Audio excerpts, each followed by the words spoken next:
Alright, hello, and welcome to Stasis Pod, the Rescue Bots podcast. I'm Rob. I'm Jen. And I'm back to being David. That's right. This time. That's right. Oops, there goes gravity, because we're back to virtual reality. Oh, shit. I actually had that note that I didn't do that as the intro. Thank you, Rob, for getting that joke out. My pleasure. Are you not bootlatch this time? I like bootlatch. She turns. I'm actually Autobot Dishwasher Teaspoon.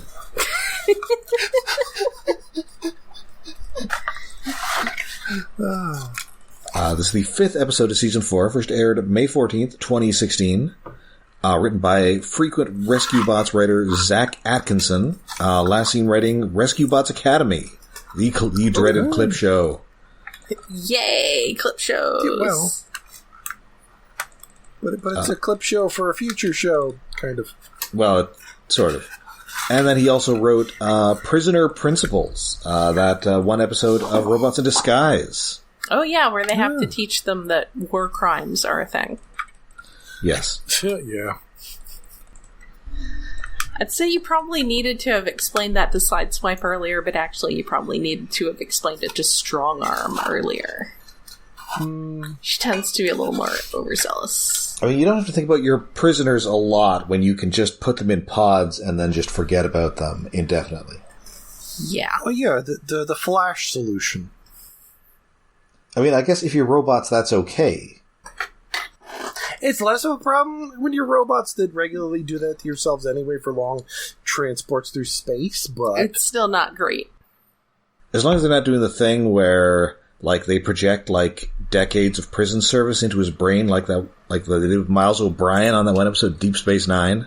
Oh, man. Yeah, that was weird. Yee. I mean, they probably don't do that. Probably not. No. You think that would have come up? Anything you would do, anything that has happened to Miles O'Brien, it would be considered a war crime in most shows. Well, poor yes. Man. Well, I mean, they have to balance that out with him being the only happily married man in Starfleet. Well, during the run of the show. You can have I mean, there might be air quotes on happily there because there's also, a lot of complaining that his wife's cooking doesn't have enough potatoes in it.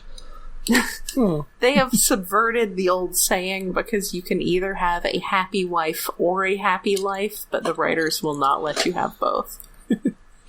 Well, you need conflict in a story, so, it makes sense. I mean, frequently you have, like, an unhappy life and also a wife who's off doing botany or something because the actress was not available this week. I suppose. Yeah. Keiko. Anyway. We had to leave the Enterprise after that episode where you got turned into a 12-year-old. Oh, no. It was real weird. Yeah. Especially when you were like, does this mean our marriage is over? And I don't know what you mean, Keiko. Do you want me to be into you when you're 12 years old? Yeah, because... Kind of. No. It was a messed up episode, Keiko. I'm glad we were all captured by Ferengis like half an hour in. Anyway, this episode.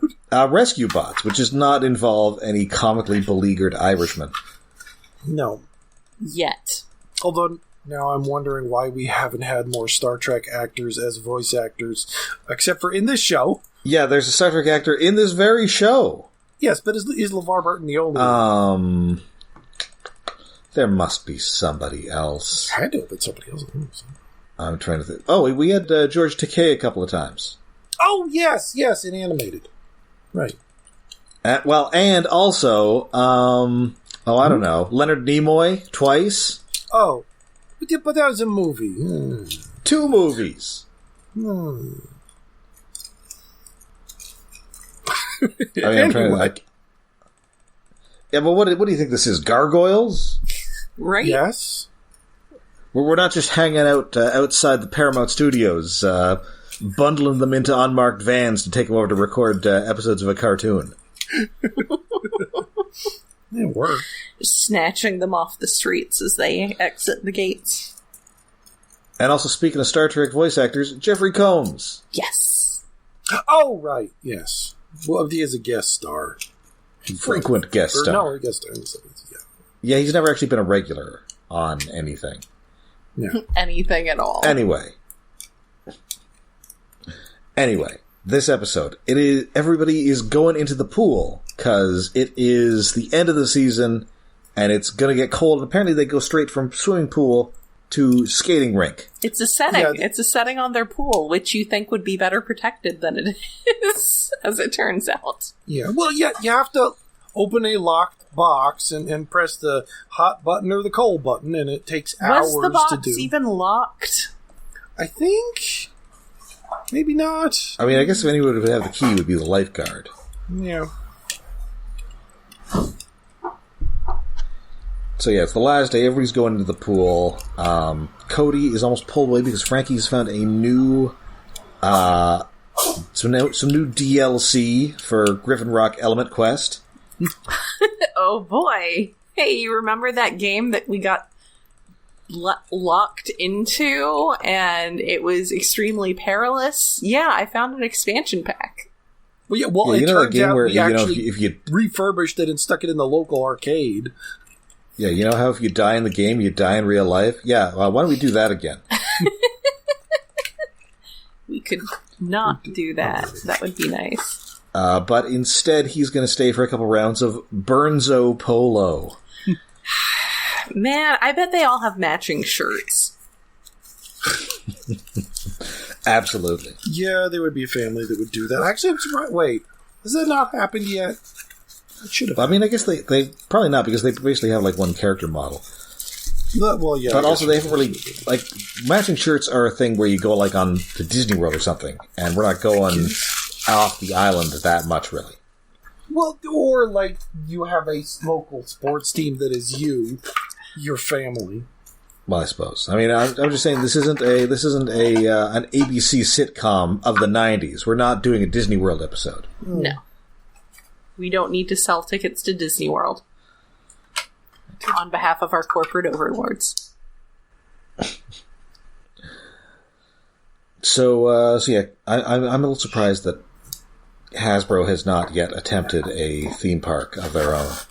Man, with them trying to do their own version of BlizzCon, it feels like that's a thing they would want, but I don't know that they're doing quite as well right now.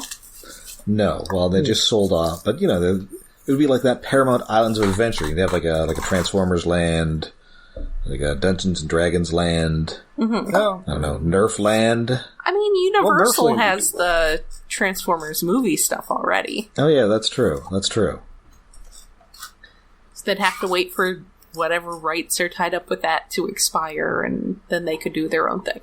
Much like with BotCon. Oh yeah, or with the Marvel Island of Adventure. Yes. Anyway, so Cade is way too cold, so he tells the lifeguard to go fix the temperature, but instead he accidentally turns it from warm to cold and freezes the pool solid right after a dude's fallen into it. So that guy's dead. So that kid's an orphan.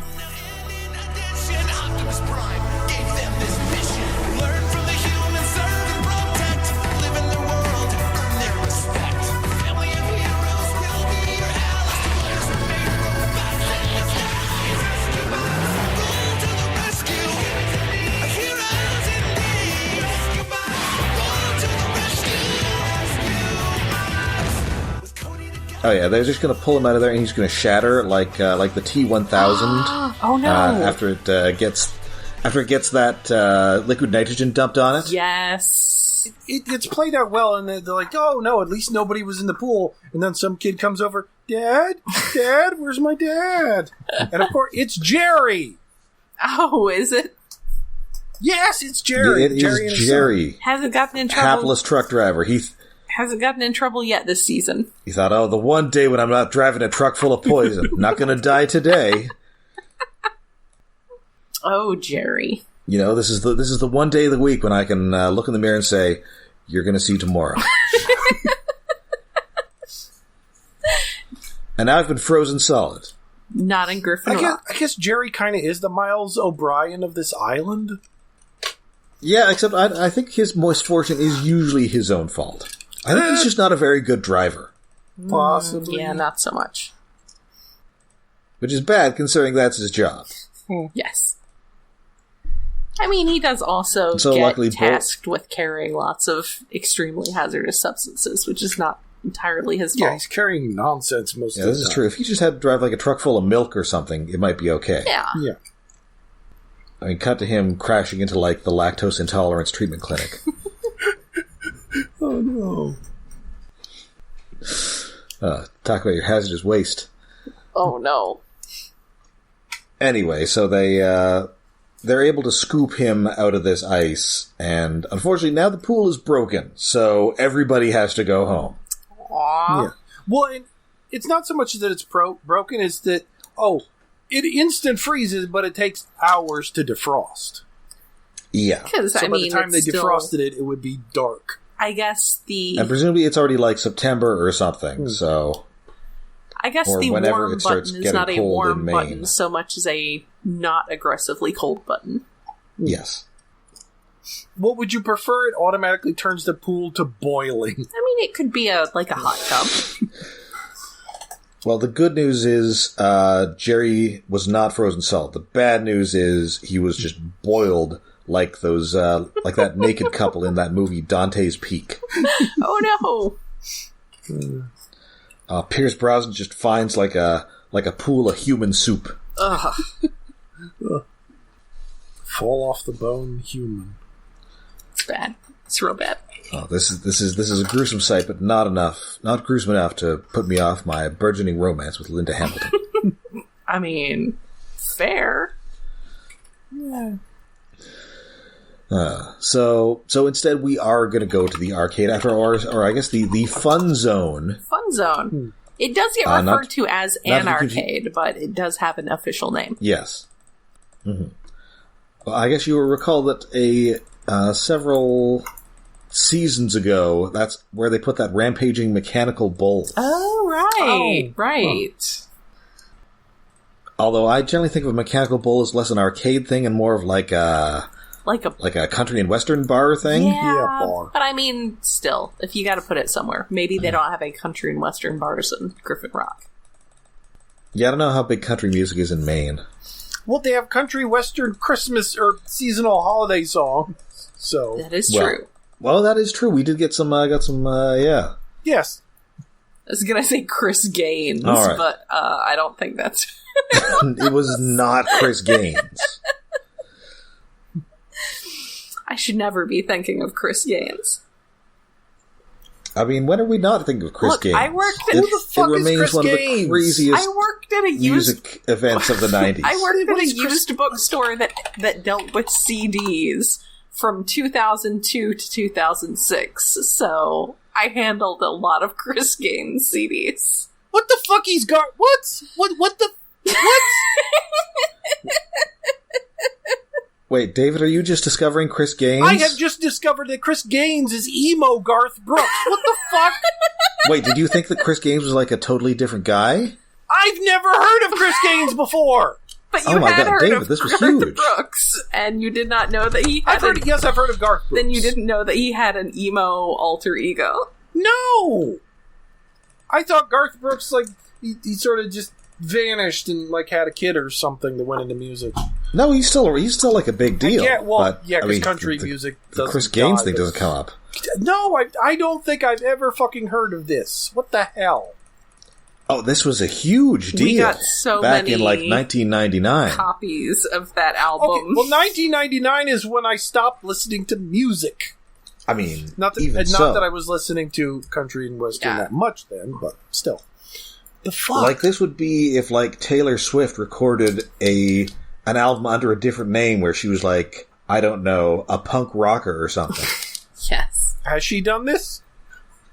No, she hasn't, but if she did, it would be... I mean, again, Burks was, like, huge at the time. Yes. Yes, which is why I've heard of him, and I haven't heard of this weird emo persona of his. Oh, yeah, it was, it was huge. Sure. if you were into music, I guess, but whatever. I mean, even if you weren't, you just heard about it. They made jokes about it on SNL and stuff. Who watched SNL in, 1999? It was bad. I was 13, so me.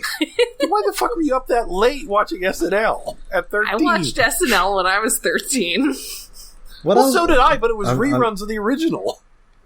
I'm 13 and I'm me. What else am I going to be doing on Saturday night? Same. I guess. Wait, who was on SNL around that time? We were talking I don't know, Chris Farley? No, Chris Farley was dead by then. No, Farley, that was and Phil Hartman, that was the earlier 90s. All right, so we're talking Will Ferrell, Jimmy Fallon, Chris Kattan. Which is basically when I dropped off after shortly watching this. Yes, I was gone by Chris Kattan. Rachel Dratch, Tracy Morgan, and a musical guest, Chris Gaines. Bringing it back around. Actually, in fact, during that SNL season, Garth Brooks hosted, and Chris Gaines was the musical guest. Yeah. I'm sorry, David, to have to inform you that this was a real thing that happened. I hope Trent Reznor and other people were very mad at this. Well, obviously, Trent Reznor's alter ego should be Ron Zertner, which is Trent Reznor backwards.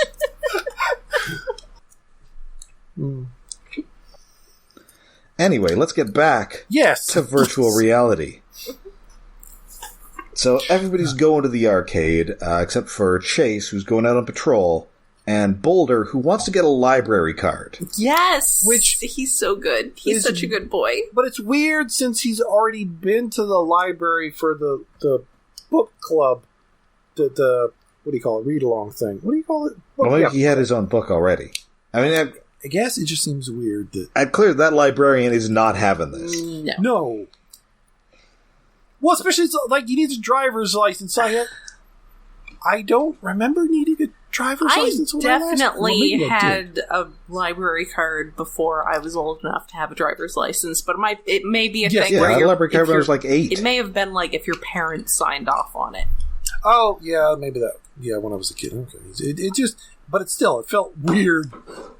It's Boulder, him big robot, the Burns family, give him card. It's a good gag. It's just a weird gag. I just like how much this librarian does not approve of Boulder. No.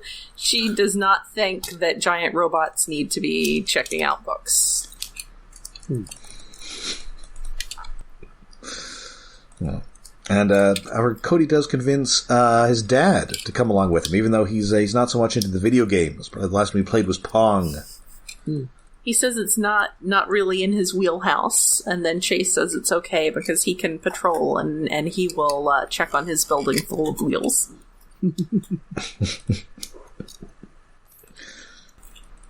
So, everybody's splitting up. Blades definitely wants the Chief's prize tickets so that he can get what appeared to be some pretty cool 3D printed that was neat. Figures, which is pretty good. Usually, it's either fake mustache or mustache comb. Yeah, you can get a little 3D printed dinosaur with your tickets. I was always a big skee-ball player. And I discovered in my adulthood on the occasional Dave and Buster's trip that if I have had precisely half a beer in me, I am a very good skee-ball player. Need just enough to limber me up. So I am a fan of those big old strings of tickets printing out. And there's also this 3D air hockey thing that we're playing. Oh, yeah, that thing was neat. And then also a couple of vintage pinball machines. Yes. Yeah. You need a lot of your basic stuff. And there's a DDR machine at least in there. There's a DDR machine. Hopefully none of the robots try that because it'll be destroyed. Yeah, they are a little bit large for that. And then meanwhile, so it's Heatwave, the Chief, Cody, and Frankie who all get uploaded into this virtual reality world. Yes, it's 4-player now. Yes, that's part of the expansion. The expansion pack. Which is weird since there are 4 virtual reality booths, and it wasn't 4-player before this, so... Dun dun dun. Maybe they just put them in. Yeah. Question mark. Maybe they knew that they were planning to do this, or maybe they just, each one, it was just so 4 people could play it at the same time, but they weren't multiplayer, they just each had their own instance of it. Yeah, maybe. And so, the chief is taking a little while to figure things out. They get power-ups that look like giant springs attacking them, which just made me think of that, MST3K short with Coily. Yes. I mean, it sort of makes sense that they get springs to jump up, but at the same time, not. They're also doing, the Super Mario jump and pose. Yes, which is cute. As you do. They get little, not really, pixel sprites or anything, but they do get some cute little, stylized sprites. Animations. Yeah. It sort of feels like an old Newgrounds game in a way. Oh, and then they encounter a literal Trojan horse. And it turns out there are bad things inside because it contains Dr. Morocco. Oh, no! Yeah, well, they have to help the horse or follow the horse to the goal of the new wind stage because it was fire, water, and earth previously. Now there's a 4th stage. Earth, wind, and fire. And solving the stage, yes, unlocks the next update will, of course, be hard. Yes. It's a literal Trojan horse virus. Oh, no! Yeah.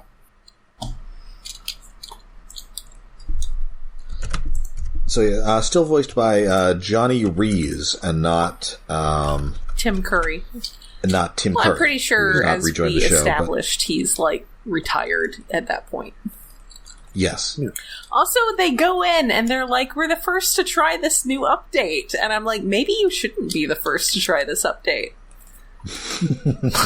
Maybe... Yeah, get some other human guinea pigs to do this. Yeah, maybe you should have some QC people, make sure it's fine first. Also, so there's the little cat.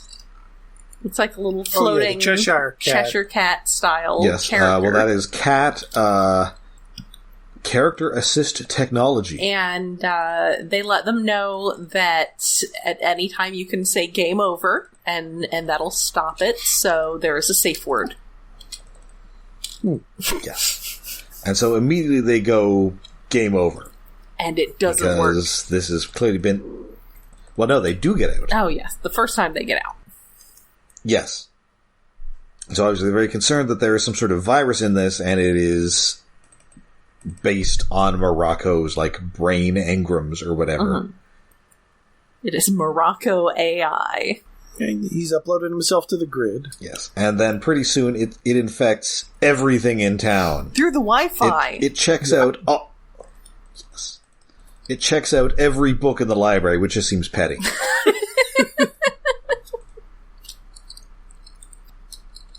And it also steals all the money in the bank, which is somewhat less petty. Yeah, that's a little more of a proper supervillain scheme. Yes. And it also alters things so that Morocco has the high score on all of the games at the arcade. Back to being very petty. Yes. And this is very discouraging to Boulder because he's found a book of American folktales that he just finds fascinating. Aww. But it has now been checked out to Dr. Morocco. And Cade is surprised because wasn't Dr. Morocco in France in the future? My addendum with his boyfriend, Jules Verne. Yes. And then everyone's kind of surprised that Cade has managed to retain this. Well, I pay attention. Yeah, that was a good guy. His boyfriend, Jules Verne.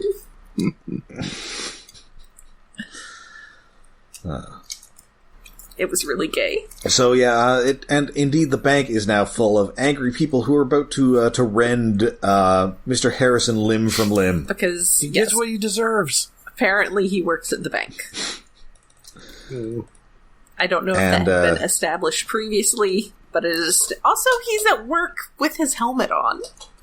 Though I guess that's probably for the best if everyone is now very mad at him because they can't withdraw the money. Probably when those customers started getting rowdy, he was like, "Oh, I gotta slip this thing on. Put my helmet on." Oh, I think we already passed the first one, but this episode might be we have to explain memes to Rob. Oh no.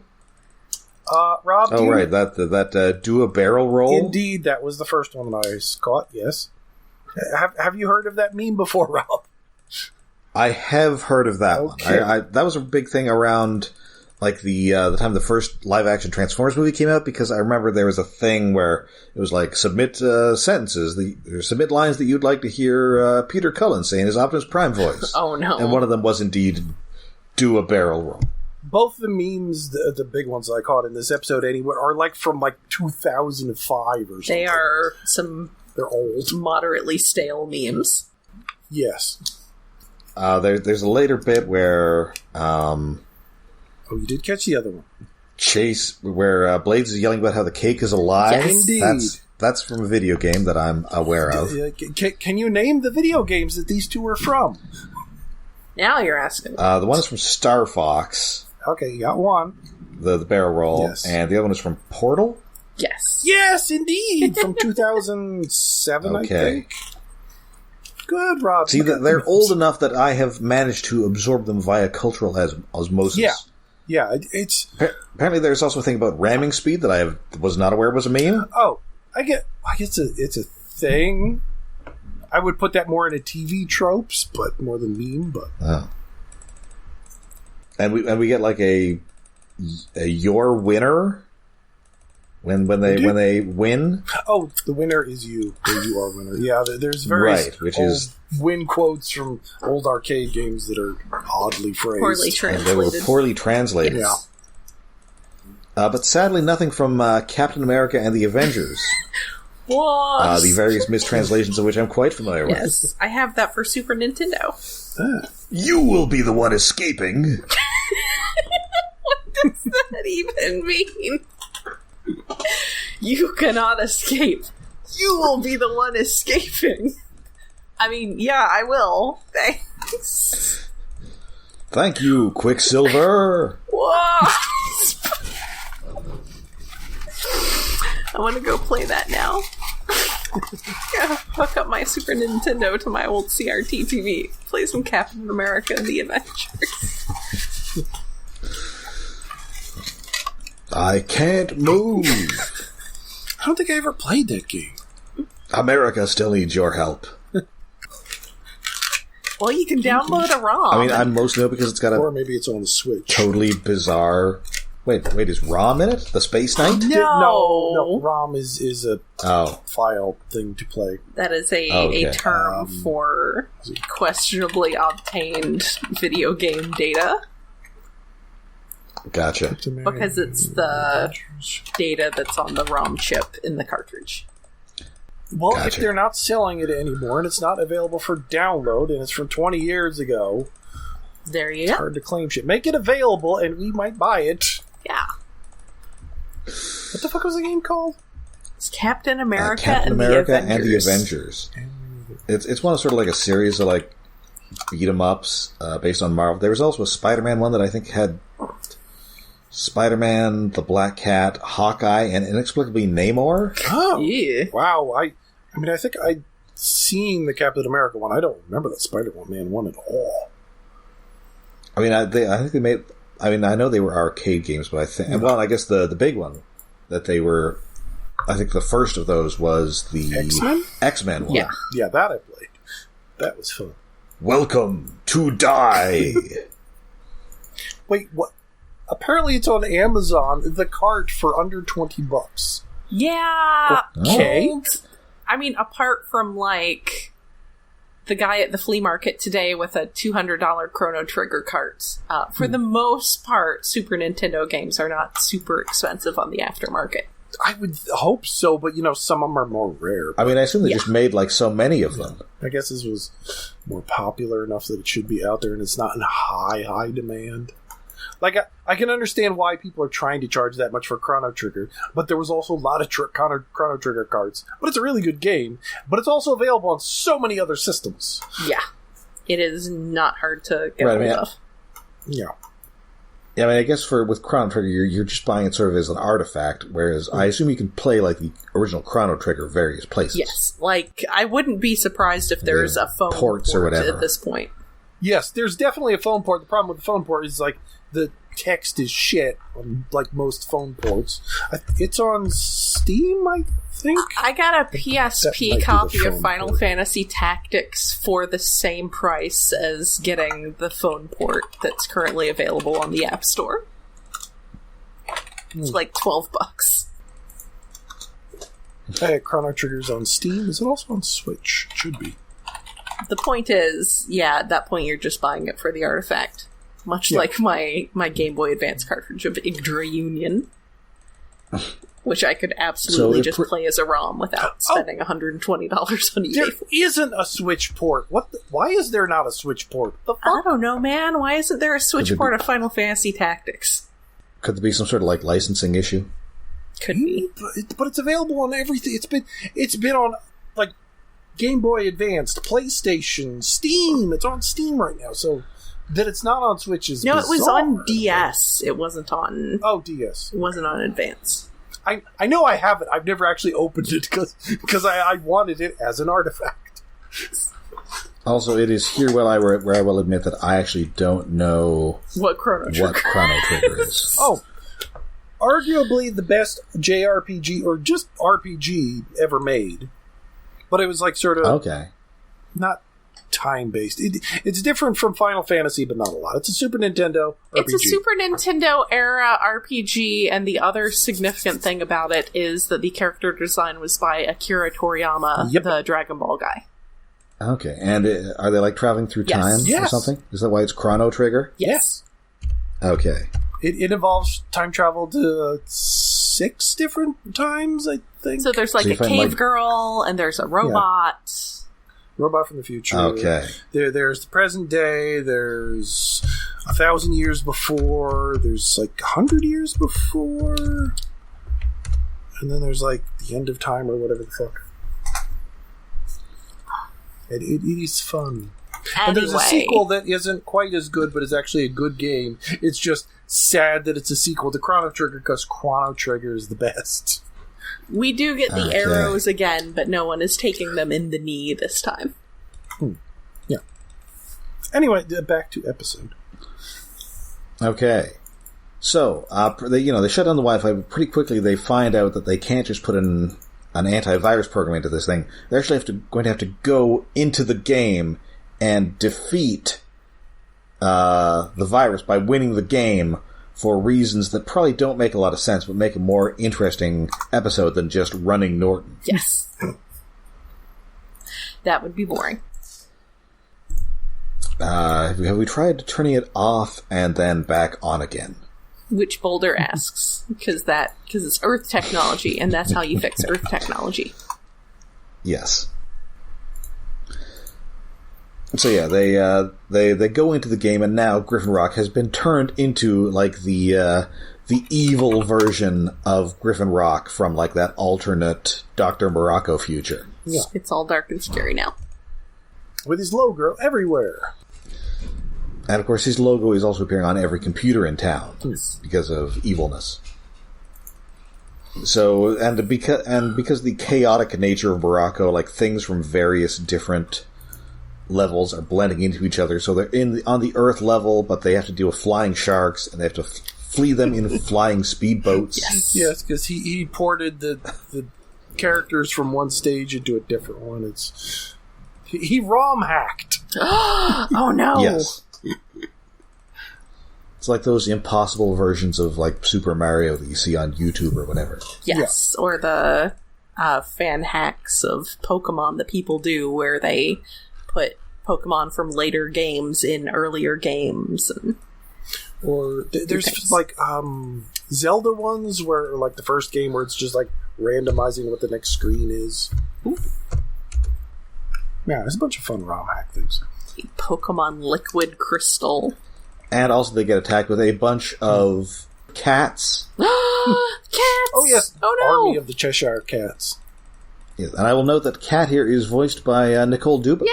Oh, yeah. Head writer and former child actress. Yes!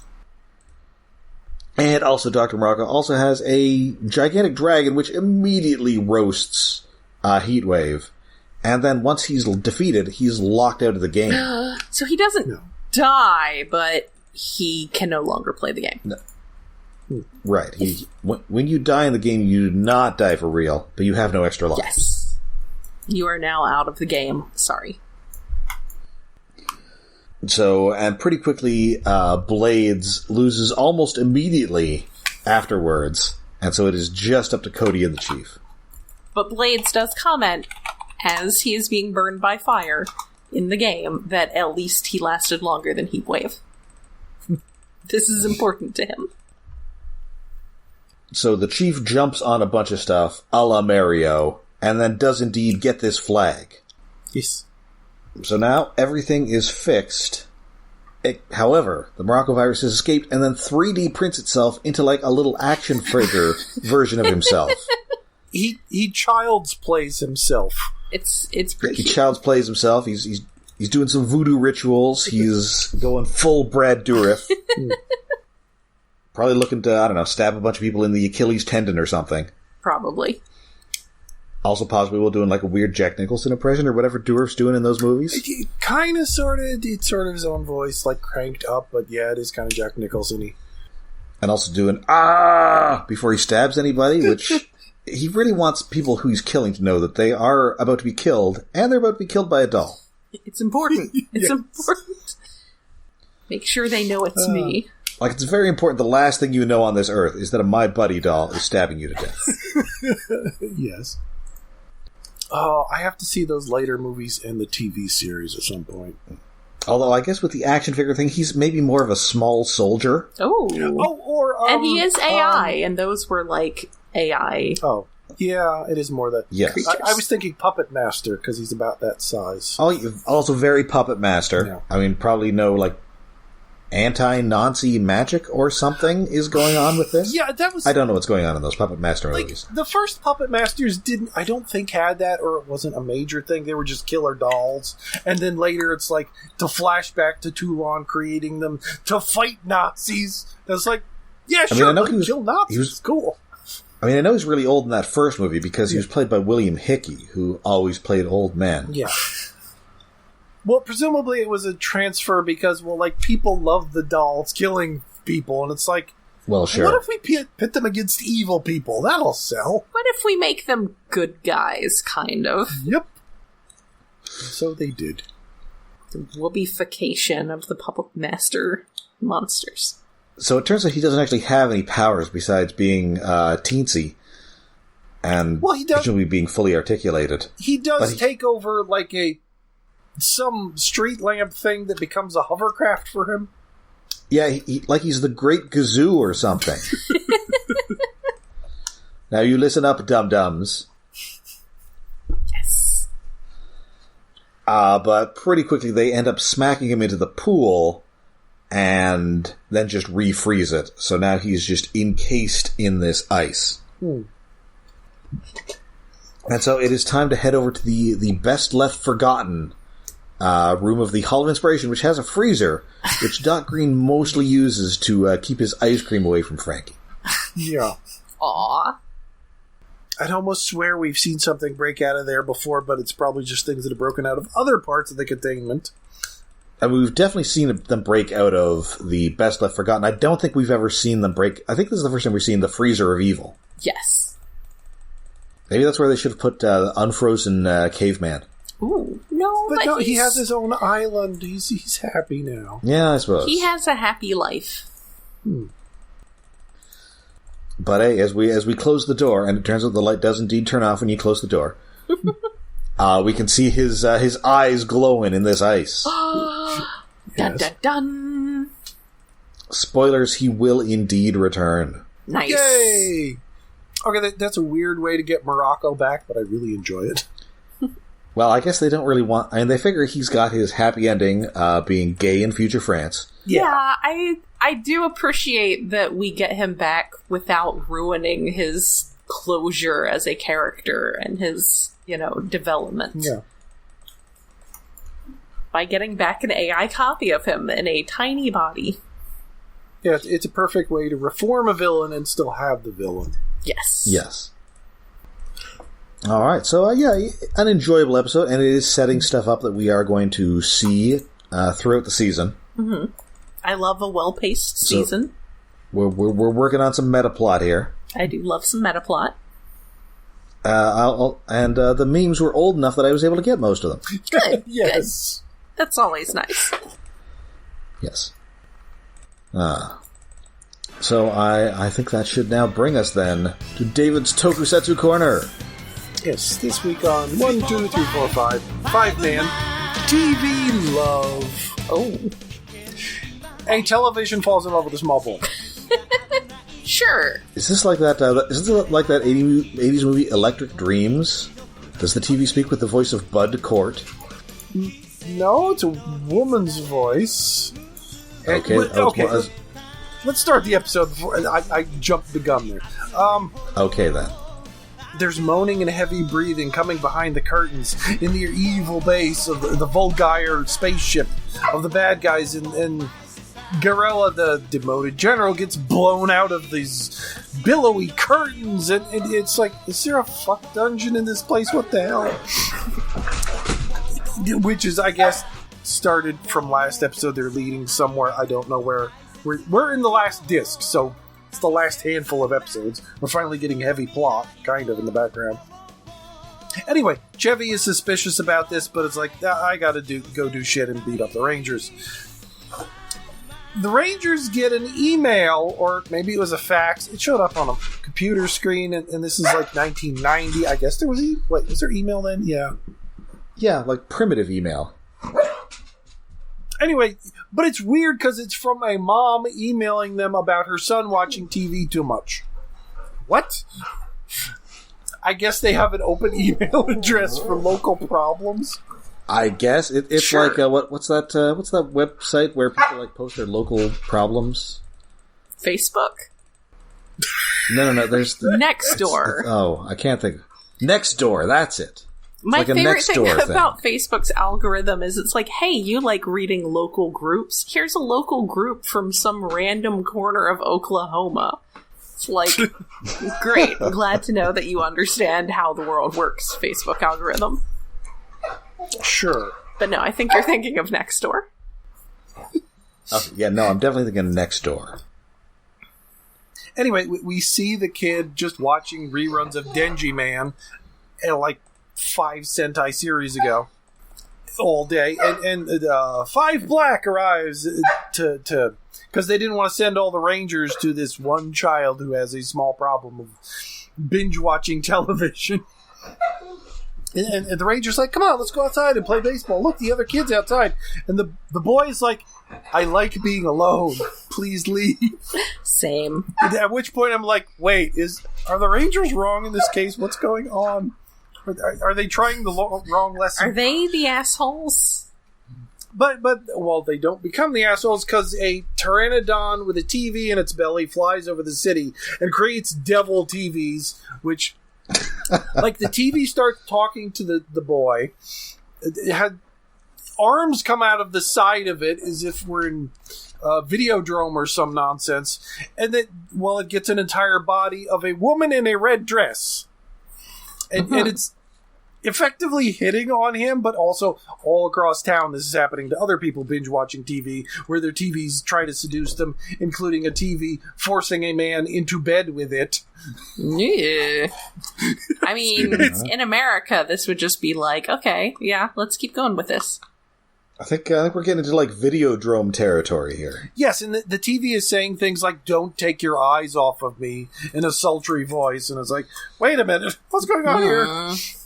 It's not anyway, great. The boy is, after watching hours of this, the boy's like, I gotta go to the bathroom, and tries to escape. But the TV chases him outside, confesses its love to him, and then 5 Black shows up. It's like, wait, what? Boy, we have to get out of here. and there's a merry chase away from it into like a wooden labyrinth or something. It's just odd. Then the other Rangers show up, and the Monster of the Week shows back up again. Because this TV chasing a boy around isn't the actual Monster of the Week. It's an effect of the Monster Week, which is like a dactyl nightmare with a TV inside it. Sure. It's got a TV belly, but the TV belly can like show the villain generals and like their attacks. Like Billion swings his sword, and the sword comes out of the TV 3D style and attacks the Rangers. Which is kind of a goofy thing, but fun. So the plot of this is basically one of the Rangers trying to help a boy stop binge watching TV, but the TV is so seductive and chasing him, and the boy keeps almost giving in. It's like, no, I just have to watch the TV, and this will all stop. But it's like he's being attacked by, and then the attack of the flying lizard shows up again, and there's more monster fighting, and the boy is saved because the local baseball team gives him a uniform, and he's running around in the mass of children, so the TV that was chasing him can't find him. It's just a shitload of young boys in baseball uniforms running around until the TV gets a headache and blows up. And then the Rangers fight the Monster of the Week, and they blow it up, and then there's a big monster fight, and then it's fun. But the lesson of this episode is touch grass, boy. Fair. Like at the end, he's outside playing baseball with the other kids. The fact that, well, at least the subs, because I don't understand enough Japanese, call it binge watching. It's like, wait, are they insulting Netflix like decades ahead? What? Maybe. It's a stupid episode, but in a fun way. Yeah. I like people being chased by TVs. Yep. It sounds metatextual. Yeah. 3, that's it. Alright, so that does it for us for this. Report over. This will be back next week with more rescue bots. Until then, you can find us all over the internet. We're on Twitter. We're on Facebook. We are on Mastodon. And we have a Patreon. So we are hosted on iaconunderground.net, where we have a Patreon set up to help with hosting and other expenses at patreon.com/iaconunderground. As of this recording, we have not yet decided what exciting holiday classic we will be watching for the season. I have occasionally spent some overnight shifts on Christmas Eve lately looking up old cartoon specials on YouTube, so maybe I'll pull something out of that hat. Maybe it'll be one of Lacey Chabert's. I can't talk all of a sudden. Danny herself. It's French, so it doesn't. It's not pronounced how it looks. Danny herself, who was in like possibly literally 100 different Hallmark Christmas movies. And, oh god, it is a ridiculous, multiple per year. It's a lot. I don't think it was 100. I think it was like close to 50 though. Absolutely. Like I looked up her IMDb page and was like, holy crap.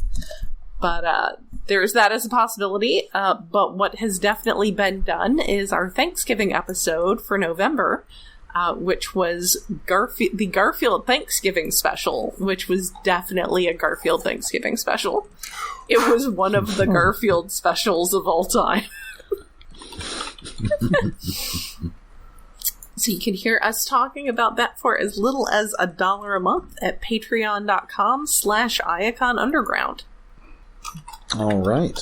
And of course, we'll be back with more Rescue Bots next week as we find ourselves dealing with some vanishing returns.